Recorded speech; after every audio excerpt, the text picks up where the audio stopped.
Yeah, we can get started. Wonderful. Well, good evening, everyone. I don't know, Madhvi, did you want to start us off just by, kind of introducing the speakers or? Sure, absolutely. I think, thank you so much, everyone. This is such a great privilege to conduct this awareness program collab with Susan G. Komen.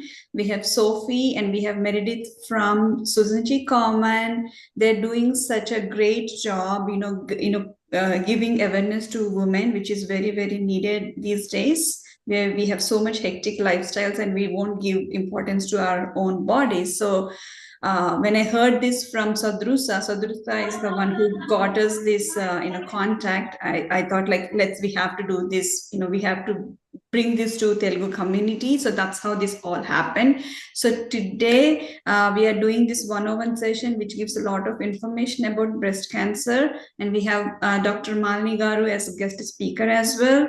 So with all these SMEs here, let's get dive in, guys. Thank you so much. Awesome. Who is doing? Yeah, there we go. We have Dr. Malini Garu is our first guest speaker today. Malini Garu is all yours now. Okay. Hello, everyone. Andariki namaskaram. How are you guys doing? All good. Thank you. Awesome. Great, thank you. A hearty welcome to Madhvi Garu, Meredith, and Sophia, and all my sister queens, and all the people who are watching this session today. I am your current Mrs. Telugu USA, as you all know, and I'm here to spread the word and the message. So honored to be part of this great session for Susan G. Komen and awareness on breast cancer. So, as you all know, my full name is Dr. Thirumalini Dasari. I'm a physician, I'm a rheumatologist, an obesity medicine physician, and I'm blessed to be in this profession. I would not choose anything else other than what I'm doing. And Mrs. Telugu is a blessing, and it helps me spread more what I'm doing on a daily basis. Having said that, I did my medical school back home in India. I trained in the busiest ER in the country, Maimonides Medical Center, New York, and I did my fellowship in LSU New Orleans. I treat a lot of orphan diseases like rheumatoid arthritis, scleroderma, lupus. They're very similar to cancer, to tell you the truth, and we deal with a lot of chemotherapy and very sick patients, and I'm so grateful to do this session today. Without further ado, let's get started. Thank you so much. Thank you. So I want to bring this to attention to everyone. Breast cancer. Breast cancer is the number one killer in Indian women. Did you guys know about that? And it is diagnosed very late in the population. And when it's diagnosed, it's already spread to other parts. So we are catching this disease in a very late stage. And I want to bring attention to this great paper, JAMA Oncology in 2019, which they published. And they compared Indian women to the rest of the world. And they did what's called age standardized breast cancer incidence and mortality rates. And what they found out was the incident rate was less than the Western population, but the mortality rate is high. So, what we understood from this paper is basically, I don't think we are catching the disease at the early stage. And that is very quintessential to save our population from this number one killer in Indian women. And me being your Telugu queen and, an Indian physician in America, and being associated now with Susan G. Komen, I want to spread this awareness among this subset of population. I think we are lacking in diagnosing this disease early on, and we are lacking in screening. And there are certain factors which leads to this, and we'll discuss about this in the next few slides. So I would like to bring into account the demographics. So what is it? Why is breast cancer so common among Indian women? I think we have this gene in our system, BRCA gene.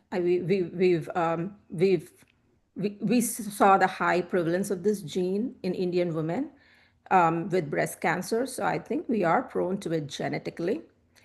And also, it accounts for 13.5% of newly diagnosed breast cancer as of 2020, and CRP, National Cancer Registration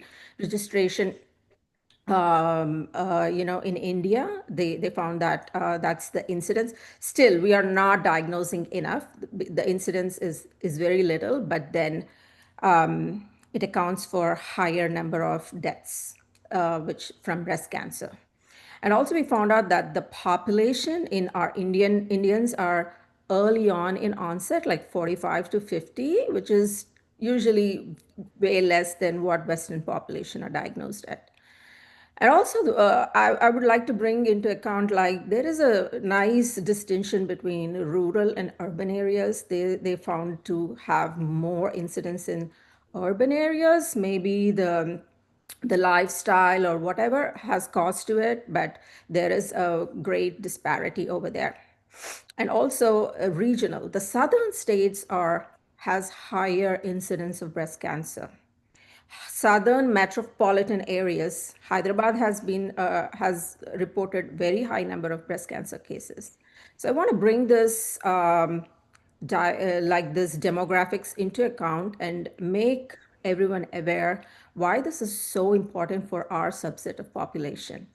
And also, like, by the time the patient is diagnosed, it's like advanced disease and it has spread to other areas of the body. So it's kind of like people don't go to the doctor, and when they go to the doctor, it's too late. So that's something which I think which we need to fight. We need to catch this early. And there's certain culturally, there's certain factors which I think we have to take into account. Like me being an Indian, I mean, I'm guilty of that too. I hate going to the doctors. I mean, we go to doctors very late, right? Like, unless we are sick, we never go to the doctors, right? So that's something which we need to change. And also the stigma of cancer. Like, cancer is almost like when we hear the word cancer, we are totally scared of it, right? But we have come a long, long, long way. Cancer is not as scary as it used to be before. We have so much of development in this field. It's 2025. There's so much of treatments. There are treatments based on the gene where you can prevent cancer from coming. So there's so much of research that went into it. So there is nothing to be ashamed of, or we should be very proactive with our health. And also, being women, I think we put our health at the back burner, and that's not right. I think we should be our own advocates of our body, our health, and everything. And we need to take full responsibility and we need to take full charge. That's something which we need to socially change with time, with the changing times. So, those are the things I think having autonomy, being a woman, and even having autonomy is something which is hard culturally for us. So, those are the things which we need to look into to combat this disease in every different angle.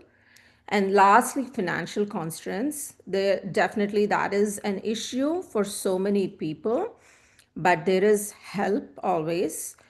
Susan G. Komen can give more information on that for patients who have some financial constraints through their patient care center, how we can, help these people who have financial problems. And lastly, I want to wrap this up in a little bit of Telugu for my Telugu people there. So, అందరికీ చెప్పేది ఏమిటంటే, breast cancer is very curable అండి. And you should do your mammograms every year, your breast exam, go see your doctor, Self breast exam is something taught by a doctor. You can do it by yourself, but go to your doctor once a year and make sure you do your breast exam and mammograms, and also check for your doctor can check if you have the BRCA gene, your genetic. They do some tests to see if you are eligible for more intense screening. And this is a very, very preventable disease. And we can fight this together. And I hope everyone gets this message. That's the message I wanted to give for today's session. If you have any questions, please, you can get on my Instagram, queen_dr Malini, Malini. And you can ask me any questions, any personal questions. I'm happy to help and direct. Perfect. Thank you so much, Dr. Desari. That was such interesting information. And it's not every day that we have a doctor who is able to kind of speak to this and really just kind of give a little bit of insight before our breast cancer 101s. Meredith and I, and Meredith, she'll be talking in a minute, but I'm going first today.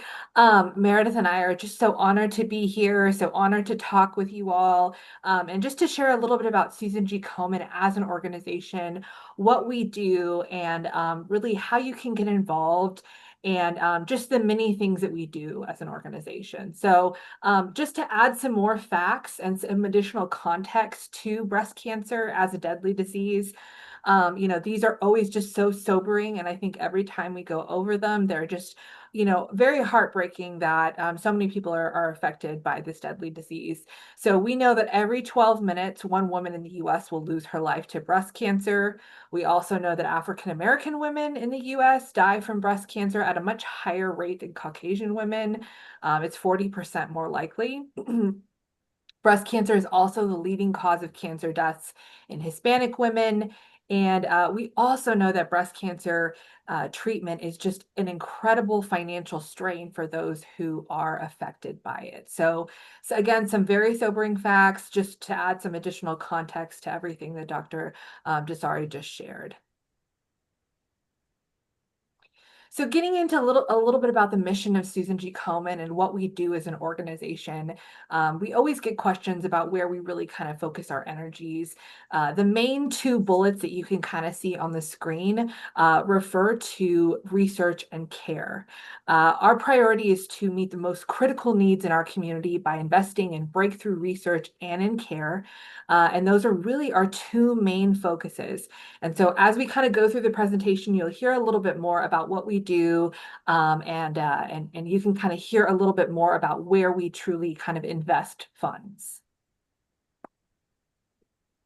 So getting a little bit more granular, I know I just shared a little bit about research and care and how we very much kind of fund those areas. But what most people don't know about Susan G. Komen as an organization is that we also focus on assisting our community. We are very much a community of people that really rally around each other.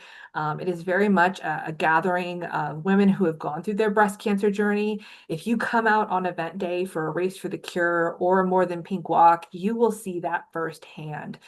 Several of these survivors really rally around each other and support each other in their community. Our next bullet that you can kind of see there is action. We'll dive into this a little bit further, but Susan G. Komen has very much made it a priority to advocate for breast cancer patients and their rights at the state, federal, and local level. So we'll jump into that in just a minute. Taking a closer look at research and just how much we have funded. I'm always impressed by these numbers. I'm always impressed by this slide. We have funded, since our inception, nearly $1.1 billion, and that's billion with a B. I mean, it is just, it's amazing, but it is also just kind of, it frames our mind, right? And just how we can kind of look at those numbers and what we've given it to. So that equals 2,700 research grants, 530 clinical trials. That's an additional 2,000 researchers that have been supported. And if you kind of look at some of the other bullets there, Komen research has funded and impacted at least 19 breast cancer drugs approved by the FDA since 2012. So a lot of that really is due to people who have been fundraising, who have been giving to our organization. Really, this slide just kind of highlights how much we have given to research.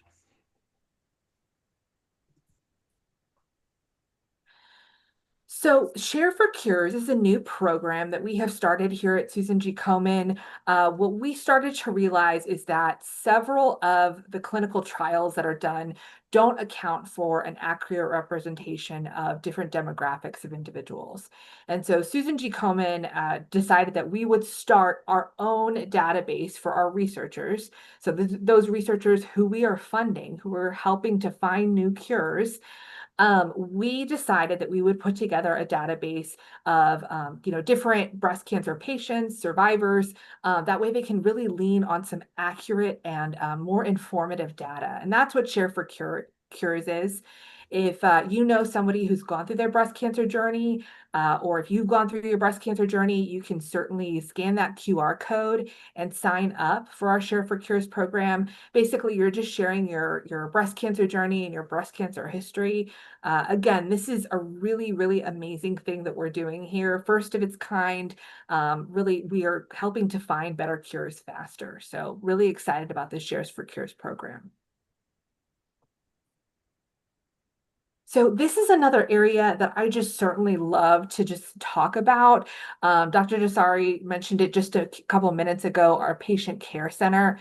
What's really amazing about this is this service is provided basically free. So anybody can call, whether you're a caregiver, whether you are a breast cancer survivor, whether you just want general information. So let's say that you're like, oh, goodness, Sophie didn't provide enough information for me this evening. I'm going to go ahead and call the Komen Patient Care Center.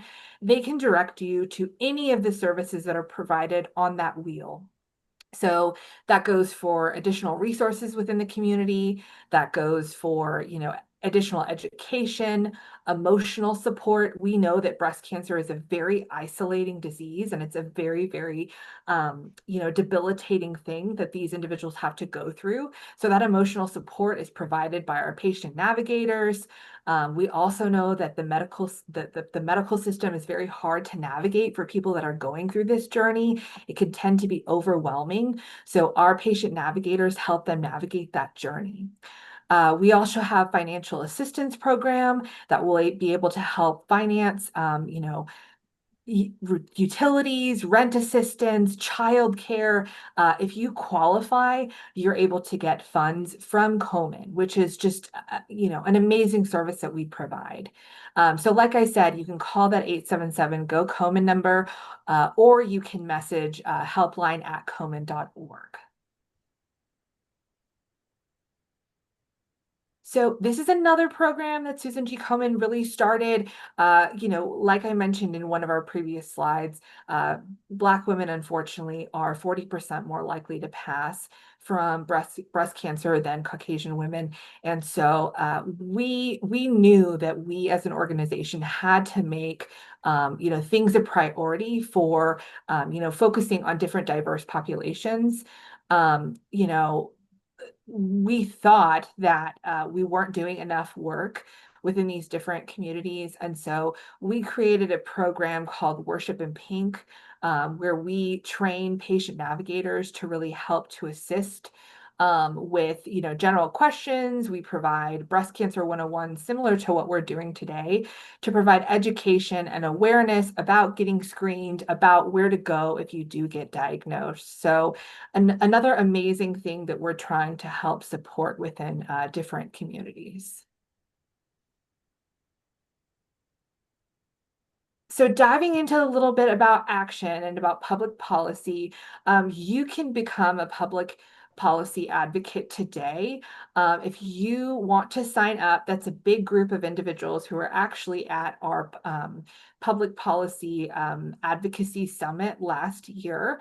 And they really were basically on Capitol Hill and just advocating for breast cancer patients.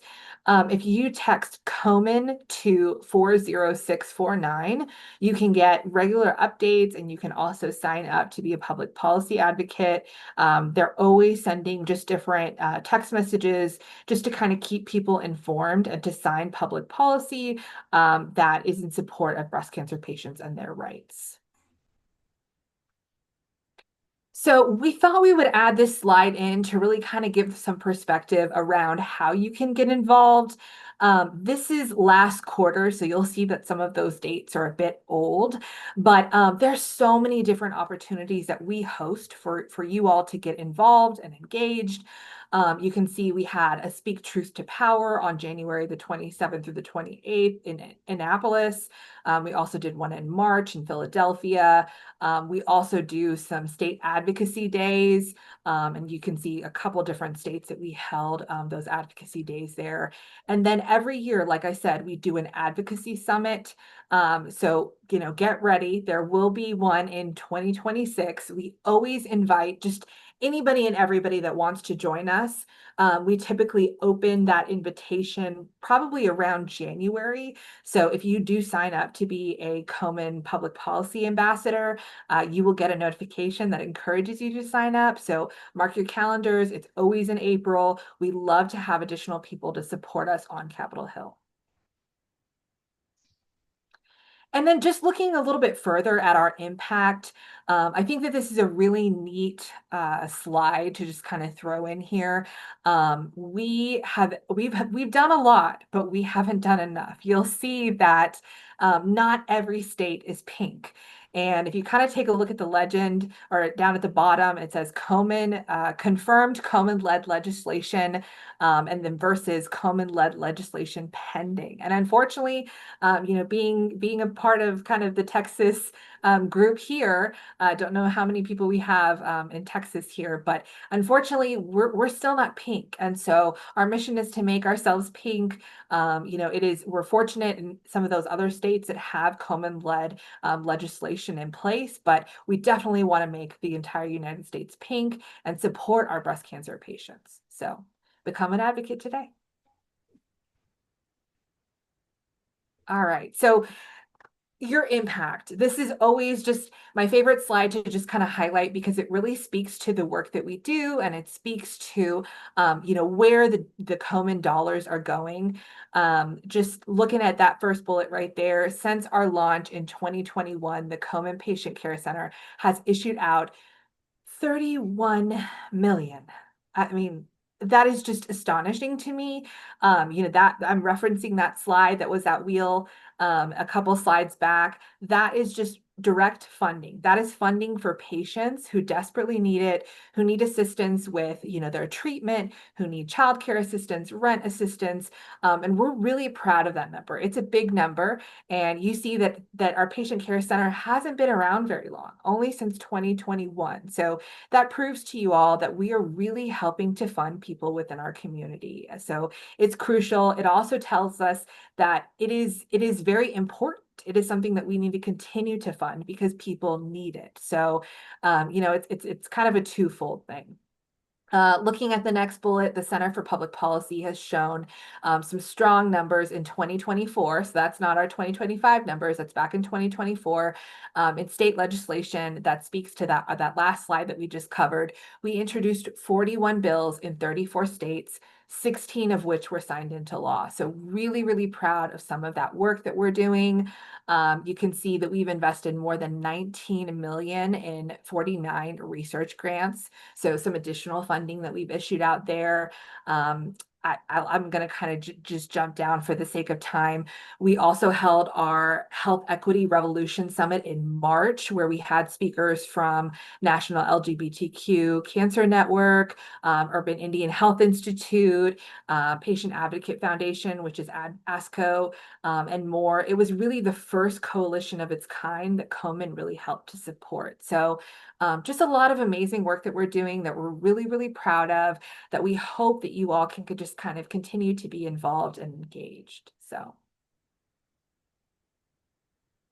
All right. So kind of moving forward onto Komen's core breast cancer self awareness messages.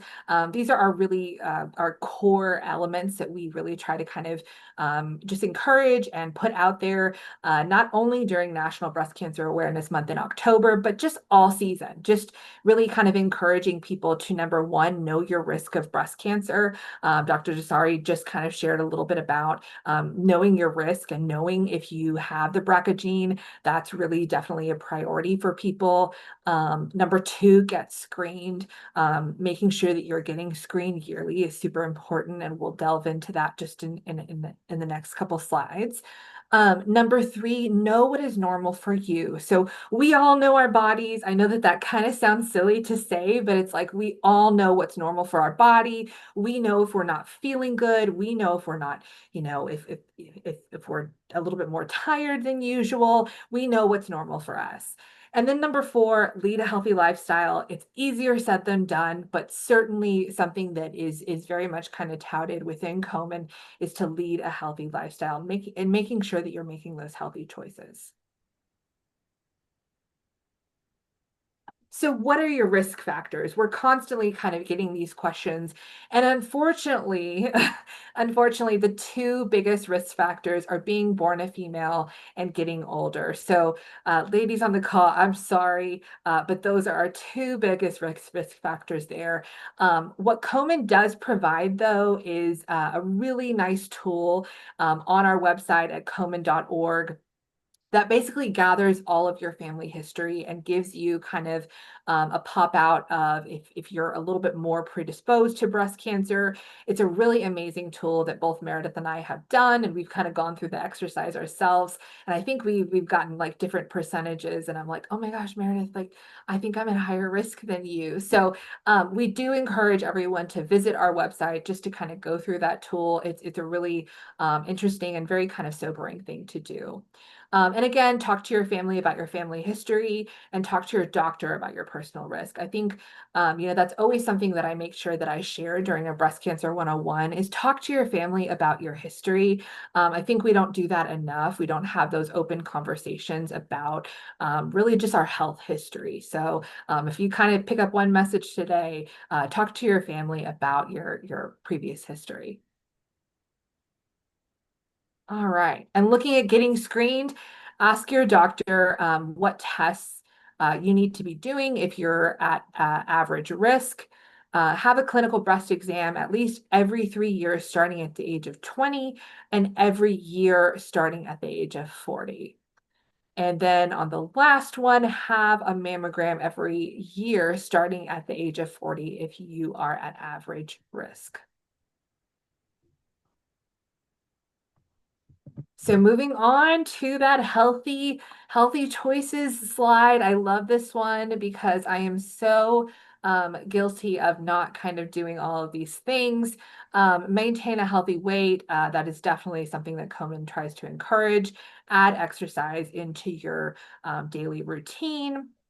Limit your alcohol intake, limit post-menopausal hormone use, and then breastfeed if you can. Those are really just kind of some things that Komen encourages to maintain that healthy lifestyle. And then again, we're also just kind of making sure that you know you're normal, and we all know our own bodies, but these are just kind of some warnings and key indicators where you definitely need to get into a doctor. Please, contact your healthcare provider if you see or feel a lump, swelling, warmth, redness, itchy, scaly, rash around the nipple discharge, change in breast size, dimpling or puckering of the skin, pulling around the nipple or other parts of the breast, and then of course a new pain in one spot that does not go away. So these are just a couple warning signs. You can definitely visit our site at komen.org for more details. But again, these are just a couple warning signs to indicate that you might be potentially at risk. Contact your healthcare provider immediately.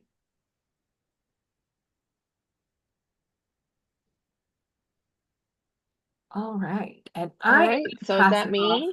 Yes, I'm going to pass it off to my partner, Meredith. Hi, good evening, y'all, or good afternoon, depending on what time frame you're in, or good morning, depending on what time frame you're in. So anyway, great to connect with you all. Let me just pull back up my screen here. Okay, there we go. So we're just going to kind of transition and talk about the work that can be done and how to get involved with Komen a little bit further. So in 2025, it is estimated that there will be over 316,000 new cases of invasive breast cancer. And globally, while Sophie and I were kind of updating these slides as we were preparing for this presentation, globally, that number will grow by more than 2 million cases, which is a staggering statistic. There will be nearly 43,000 breast cancer deaths here in the United States, and an estimated 170,000 women will be living with metastatic breast cancer. And just to give you all a heads up, metastatic breast cancer is cancer that has spread from the breast to other parts of the body. So just giving you a heads up there. Also, how to get involved in Komen. So Sophie talked a little bit about how to get involved in Komen, but one of the great things is that Komen is everywhere within the United States. I'll say almost everywhere, not everywhere. But we have local More Than Pink walks or Race for the Cures throughout the nation. So that is something that you can get involved in at the local level to really participate and support. I know Madvi has already signed up a team for here in Dallas, and we're excited to have representation from you all to participate.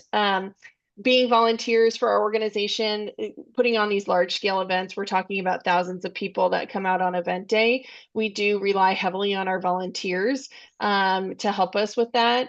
In addition, there are volunteer projects throughout the year that we look to, and volunteer positions too that we have on some of our advisory boards. You can become an advocacy insider, as Sophie mentioned, join Share for Cures, which we mentioned. We also have a metastatic breast cancer impact series and a monthly newsletter for metastatic breast cancer. So you can also sign up to get those resources.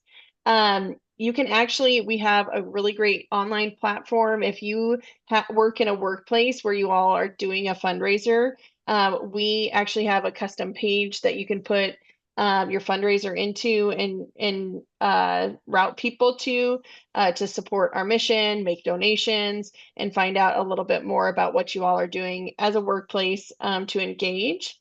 You can also watch our breast cancer breakthrough series, become a Worship in Pink ambassador, and host an educational event. So Worship in Pink, we actually have an event that's coming up here in the Dallas area on August 9th.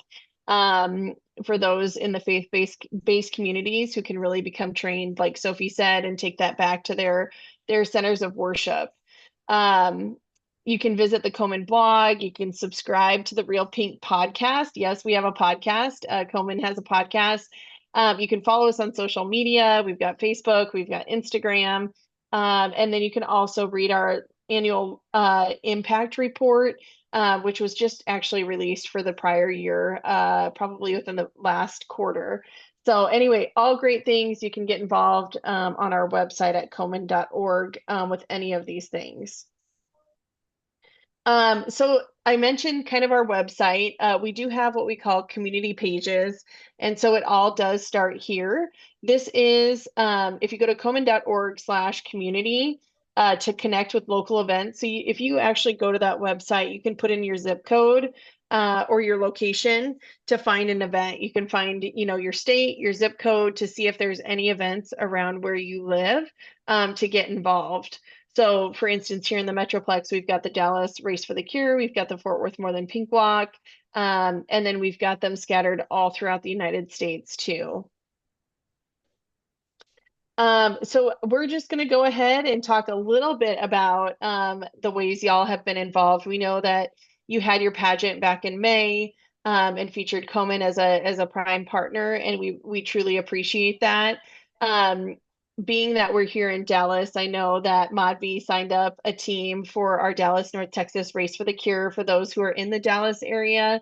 And so I just want to talk over a few fundraising tools, and this will kind of look similar depending on where you register. But here in Dallas, you will see kind of a thermometer, and we actually, since this PowerPoint was made, we've crossed the 200,000 mark, so that's exciting. But our goal this year is 1.2 million in Dallas alone, just with that one event. So we are well on our way to getting a quarter of the way there. Our event is on Saturday, October 18th in Richardson, Texas, at the UT Dallas campus. We do have over 480 people registered. We're well on our way to 500, but like I said, we anticipate having somewhere between 5,000 or 6,000 people there on event day, or even with the potential for more. So I wanted to let y'all know that Madhvi did sign up the team. So she does have a Miss Telugu USA team. Yay, is right. And so if you want to scan that registration or the QR code, excuse me, you can either join that team with the little join our team button, or you can hit the donate button, either or, if you want to support.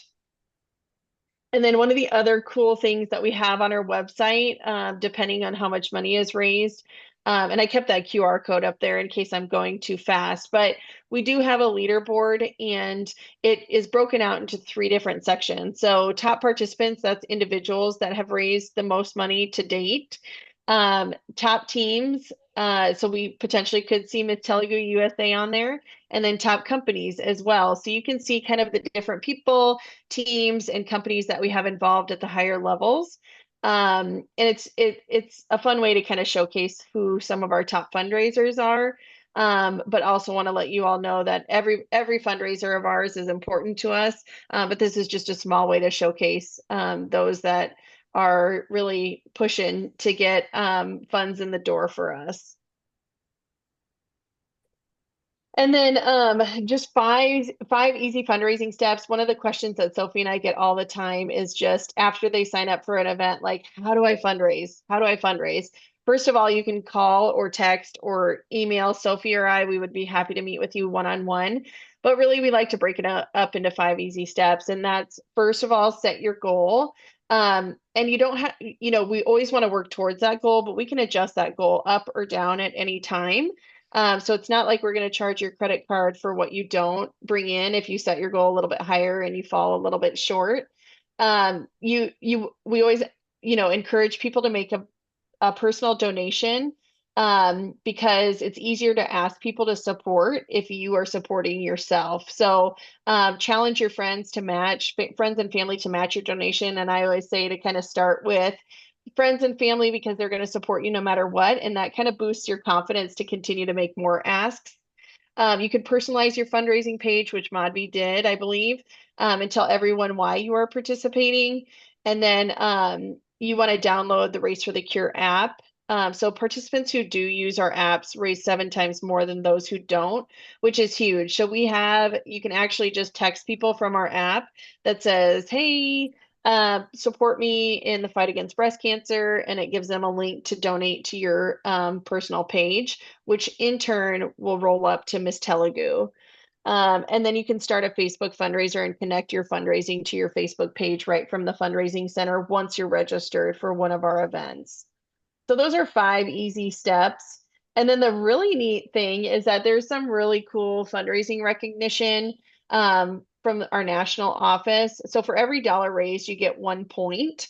And then there's these incentives that you can kind of cash in at the end of the end of the event. So I think you have like 30 days after the event to kind of go online and choose what goodies that you want based off of how much money you raise as an individual.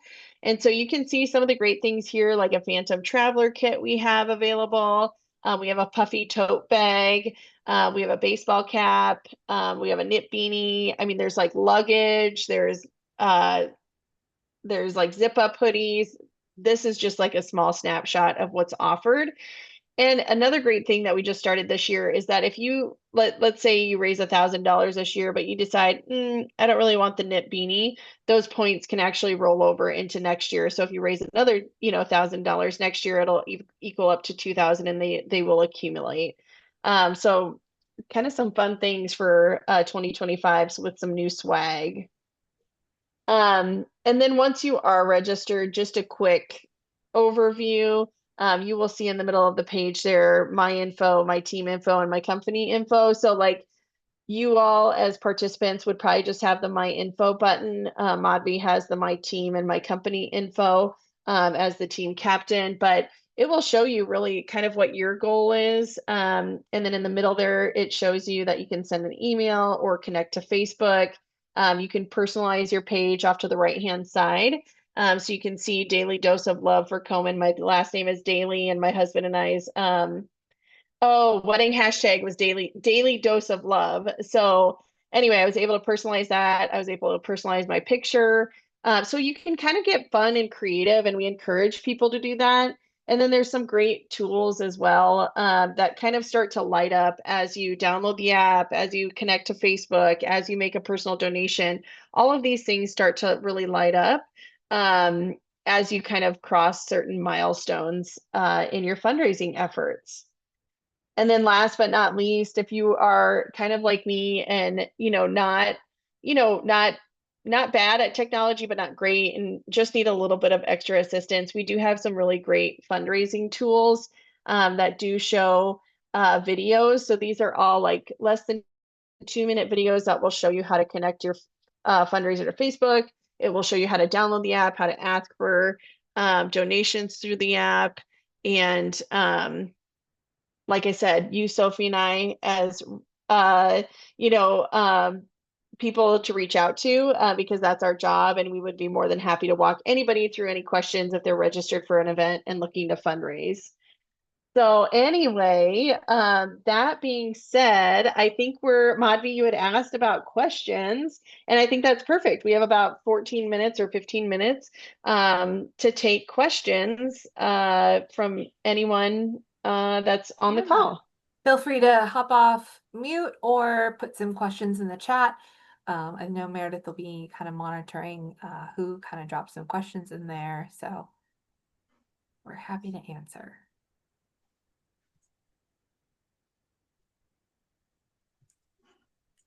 I have one question. Is breast cancer, I know it's a very lame question. No. Is breast cancer a hereditary disease? Comes from parents, or like mother or grandmother? So it can be, I think, which I didn't share during the presentation, but what's interesting, what I find interesting is only 30% of cases are really kind of BRCA or potentially like inherited. The rest are all just, regular breast cancer cases. So that's only accounting for, like 30%. So we say to check your family history, but that's only the 30%. So, the additional is people who have had no prior history of breast cancer. So I always find that interesting, and I kind of like to share it with people, even though we do say to make sure to kind of connect with your family about your personal history. But I'm sure Dr. Desari can share a little bit more about that as well. Sure, thank you. Yeah, I would like to add to it. Any disease, I think, in medical field, I think we talk about hit theory. Yeah, మీరెళ్ళండి ఇక late అవుతుంది. I'm sorry. I heard some disturbance. So anyway, I think in medicine we talk about two hit theory. One is, we have the gene system, and then an environment is created for the genes to express, right? So that's when a disease comes out. So I think it's the same with breast cancer too. Yes, 30% is BRCA, but there are some other genes which we don't know still yet. And I think breast cancer has a very high genetic susceptibility. So that's why we use all those tools to talk about family history. As you said, Sophia, in one of your slide, in Susan G. Komen, you have this calculator where it calculates. So it gives you the risk, and that's how we get it from the family history. So I think it is definitely genetic preponderance for sure. And the biggest culprit, I think, in today's world is obesity. I would say that's one of the highest risk. We've seen a lot of breast cancer in patients who are more obese. So I think that's one thing. Our lifestyle, our genes, will bring out all these diseases. I think it's the environment which creates these genes to express into the disease. So much, Dr. Malini, about it. I'll also ask Sadrusa, who's our second, runner-up for Mrs. Category. She's here. She's the one who connected with us with Sadrusa, with Susan G. Komen. Sadrusa, I think in your interviews also you mentioned that in your family that some of them got diagnosed and they overcome. So since we have time, can you please talk a little bit about like how they overcome it, like when they come to know about the situation, like what did you guys do about it, how did you manage that situation? Yeah, absolutely. Thanks, Madhavi Garu, for this question. Actually, when my mom was diagnosed, she was about 48, 49 years. And we did have a family history on my mother's side. So it was not too surprising for them because of the family history. And she was around 49, as I said, when she was first diagnosed. And at that time, this was like 2006 timeframe. So that time it was breast cancer. I don't think it was still as like the cure for breast cancer was not as known to everybody, right, as it is now. So it was a little scary for all of us when we first heard about it, and when my mom had to go through the radiation, chemotherapy, and mastectomy, everything. It was very, very scary and fearful for us. So it was hard to also process that information, right? And to look at and to actually see my mom like without hair and her weakness and everything after the surgery and the chemotherapy. It was very tough. But now on the other side, now touch wood, my mom has recovered. Now, so we have both these spectrums in my family. My mother-in-law is diagnosed at the age of 69. So now my mother-in-law is actually undergoing, right now, she finished her 4th chemotherapy treatment, and they have zero family history of breast cancer. So like I have seen both the spectrums literally. And in fact, when I was taking my breast cancer awareness 101 course, Sophia and Meredith, I've learned that menopause, right, if it gets delayed in a woman, it could be a reason for breast cancer. And I was very surprised. And maybe this is what happened in the case of my mother-in-law, that without any family history and without like even age, right, you would think it may come up like anytime in your 40s, 50s. But no, she got it like in 68. And she's strong, she's battling through it. And now as the time progressed, I think there are more options and the cure, and everybody is aware of breast cancer more than way back in 2006, right? So I think now it is a different, I would say. We have already gone through all of this with my mother. So sharing those experiences with my mother-in-law and father-in-law and giving them the assurance and affirmity that everything will be okay, everything will be fine, you'll get back your hair, you'll be absolutely fine in a couple of years. It's easier for us to navigate now. But overall, I think without your family support or without, even that awareness and openness in your mind, it is definitely hard to navigate this disease. So yeah, I'm all up for like supporting whoever I can in this opportunity. Yeah. Well, thank you for sharing that, Sadrusa. We appreciate you sharing your story and your family story. I think that for us, that is why Meredith and I try to do what we do and just educate more and more people, because the more people that we educate, the more people that are kind of putting their health forward and making sure that they're getting screened and staying on top of it. So I think we have another question. Looks like. I think Avantika want to say something. Yes. Well, thank you so much, Dr. Malini, Sophia, and Meredith, and Miss Telugu USA for bringing this forward to us, especially Sadrusa for bridging the gap.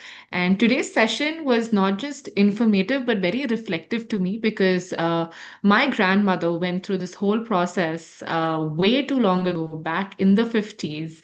And the 50-60 transition was she was going through her breast cancer treatment.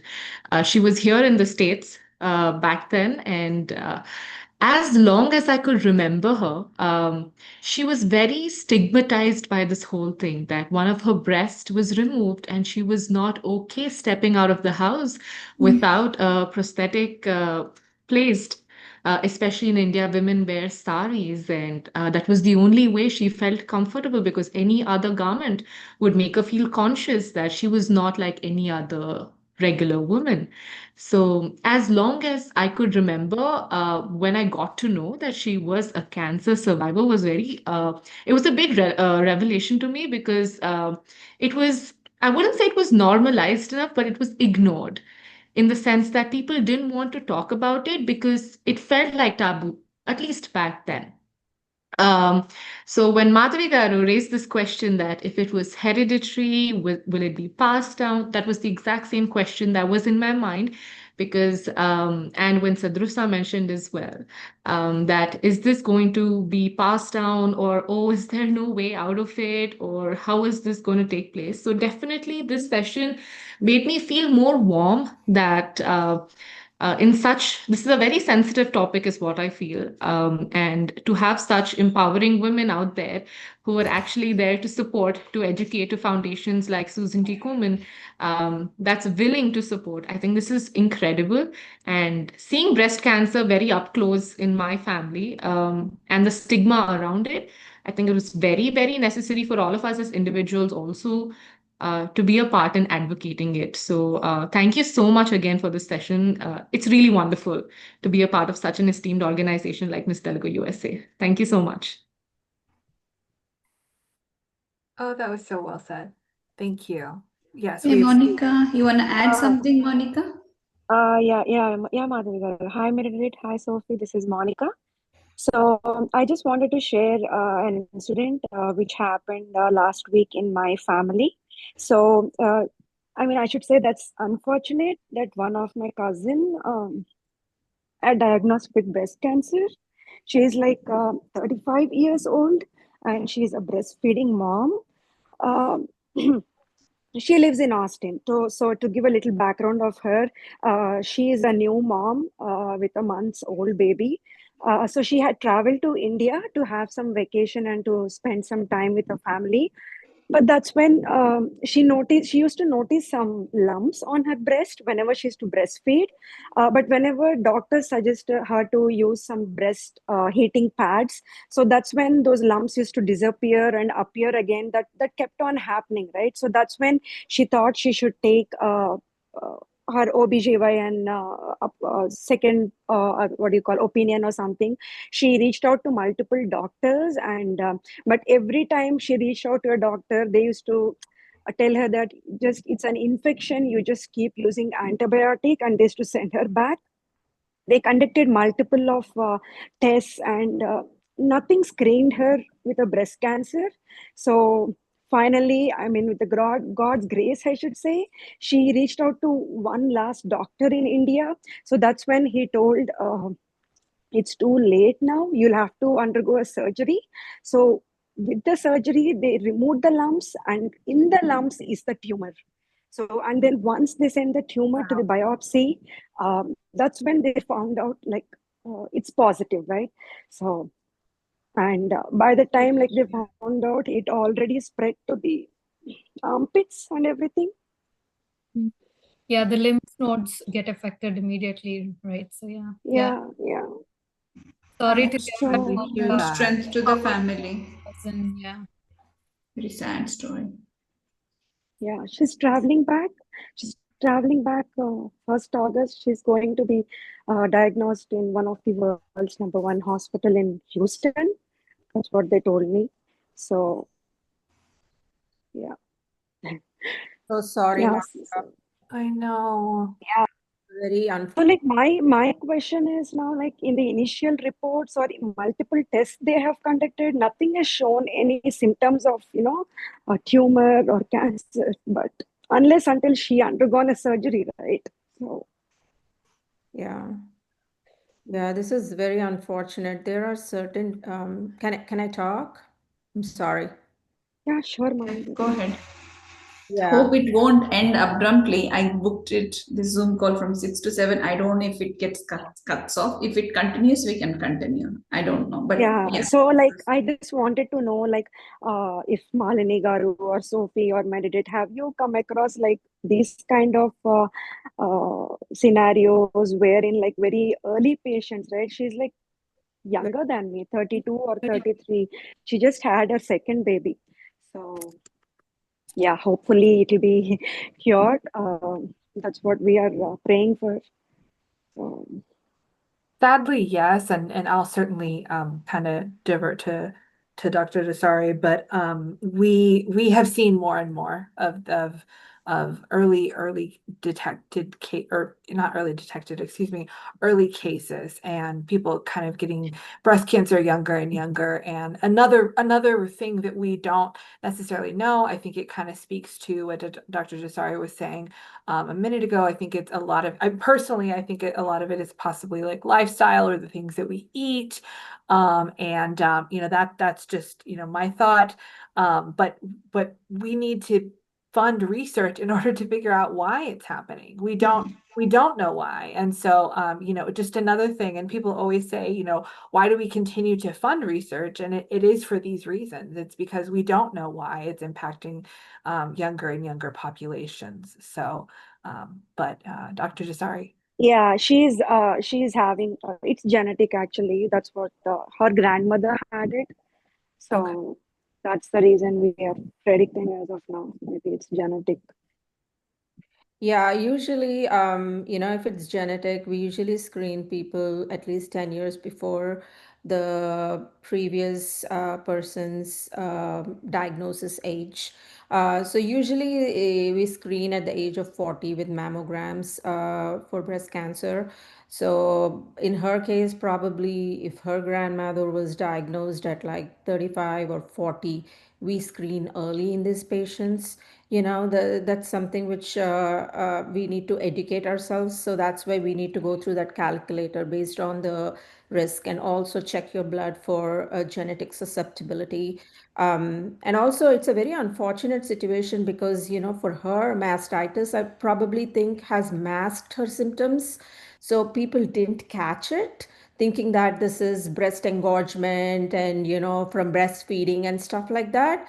And I'm not sure if they did mammogram, but sometimes false negatives are common in mammograms, especially when your breast is very engorged. So it's a very unfortunate situation. Hopefully, she will get her care on the right time, and with the advanced treatments, I'm sure she will. I mean, keep her hopes high, and I'm sure we can treat her. I hope so. Yeah, sure. Thank you, Mani. So, Hi, but this is any Swapna. I have a questions? question. Yes, Sapna. This is Swapna. Hi, Malini. Hi, everybody. Um, So, in general, doctors suggest us to go for the mammography for when we turn 40, after 40, right? So, like, other than like if there is any previous history in the family, for those, they can suggest, the doctor will suggest for to undergo for the checkup. So if not, there might be some cases like without genetical, because one of my cousin, she lives in Germany, she got a breast cancer at the age of 30 30. So if we heard those kind of scenarios, it will be like little scary. Is it something that we need to educate our like sisters or any cousins to get it check up before like 40 or something? so I think you should definitely go check with your doctor, and doctor usually screens you Mm, for based on all the factors, right? From your family right. history, from your risk factors, everything together, and screen you and determine if you need further testing. That's number one. Annual screening is very important. Go for your general checkup with your doctors, so that helps a lot. And of course, there will always be few outliers, even Mm, if you do everything, there will be few cases are, which come out of the blue. So, mm, we are catching a lot of things, but right. But again, we can't catch everything. Based on the research, I think at this point, 40 is the age for mammograms. But again, that can be determined by your doctor too. Like if you have other risk factors, she can recommend on a special basis for a mammogram before 40. So, always go with your primary care doctor, get it checked. That's what would be my advice. Do you have anything to add, Sophia or Meredith? No, I think that was perfect. I Yeah. agree with Okay. yeah. Yeah, I want to add a little Thank bit. So yes, you hit the nail there, Malini. I think going to your primary care physician is the first thing that we all need to do. And for me personally, because of my family history, I was advised to start taking mammogram exams from 35, age of 35. A normal woman, it would be 40. But with your family history, they would recommend, but it's all your working with your primary care physician. And very recently, I actually experienced like a lump on my breast itself. This was right, I think, 1 or 2 weeks before the actual pageant finals. And I was shit scared on what that is. Luckily, when I approached my doctor, they said it would be a diagnostic mammogram. So we all know the regular mammograms, right? But if there is a suspicion of a lump in your breast, they would recommend a diagnostic mammogram. So it's a different process, and they would do like what is that, ultrasound. They would do ultrasound and a separate, totally separate imaging that would happen. That's outside of your regular mammogram. So it's interesting that within 1 hour I got my results and everything was normal. It was just a cyst and not a lump. So that was great to know. But just wanted to let you know that if you go to your PCP and say you have this problem, then definitely they will recommend the next steps to take. So Yeah. So we have what's called screening mammogram, which is done for everyone based on the risk factors or after the age of 40. And if they see some abnormalities on the screening mammogram, then they would go with diagnostic mammogram.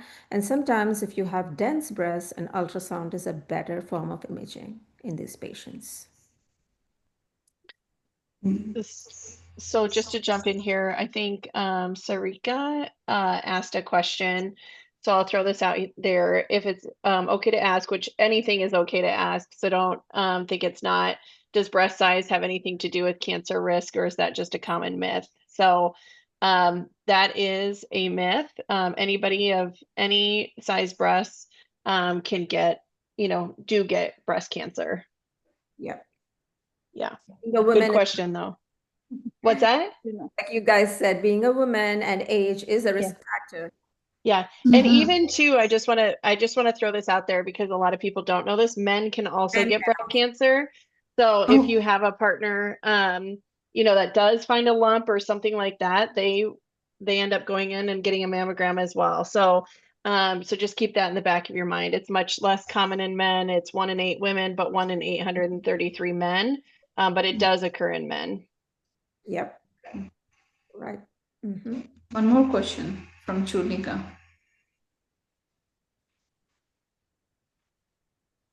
wow, yeah, I'd like to know that too. That's Meredith, you want to read it out?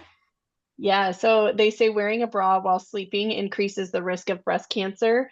How far is it true? I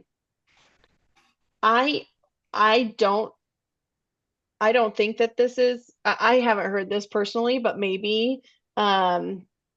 I've Desari heard or this so Sophie. many times. My mom I says don't that, like, think don't wear so. bra while sleeping. Yeah. I would Very second common that in as well. Indian families. So, and thank you all for sharing the personal Mhm. stories with the family members. For me, I also had not a blood-related family member. One of my best friend of my mom died at the age of 55 from breast cancer. She actually died, and she was diagnosed very late.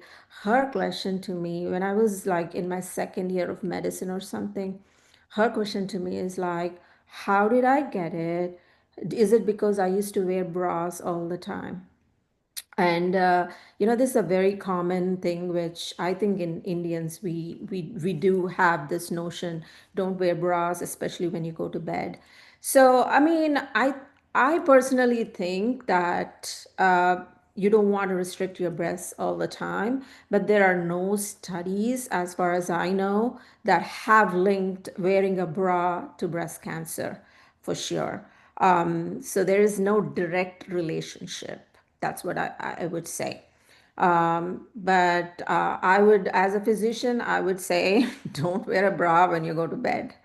Limit it, like, you can wear a bra during the day, but always wearing loose clothes and comfortable clothes at bedtime is a good practice.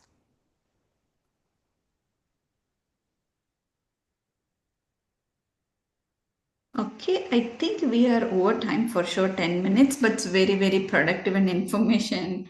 Last 10 minutes I've ever seen, Good question. Yes, agreed. Yeah, So, absolutely. just to conclude this, thank you so much, everyone, for joining today and taking time to prioritize health and awareness. Yeah. And we hope this session is very, very empowered, and you guys take the early action, and we'll have open conversations and more connected to our community that truly cares. So I really appreciate Susan G. Komen and all the queens who joined here, and all the other members who joined. We gonna walk towards what Sophie and Meredith Susan G. Komen is doing, and we will do our part. So on October 18th, we are walking for a cause, and please join us. It would be fun and as well as awareness at the same time. As a Telugu community, we are very, very niche community. I think with Miss Telugu USA, I think we can do much better things and let all the Telugu community show what we can do together if we collab with organizations like Susan G. Komen. So I really hope this session is very informative to all. Thank you, everyone. Thank Thank you you. so It's much. been a and pleasure. very soon we'll Yay. meet. Bye, Thank all. you. All right, Thank you take so care. much. Thank you, Sophie. Bye. Thanks, So everyone. much. Good It was evening. such an See informative ya. session. And thank you all for sharing your stories. And thank you all my sister queens. Thank you, Sadrusa. Thank Um, you. thank you, everyone. I'm not Bye, able to everyone. Bye, bye, bye, bye, bye. Bye. Bye. thank you, Avanti. Thank you, Malini garu. Thank you so much. Thank you. Yeah. Madhuri garu.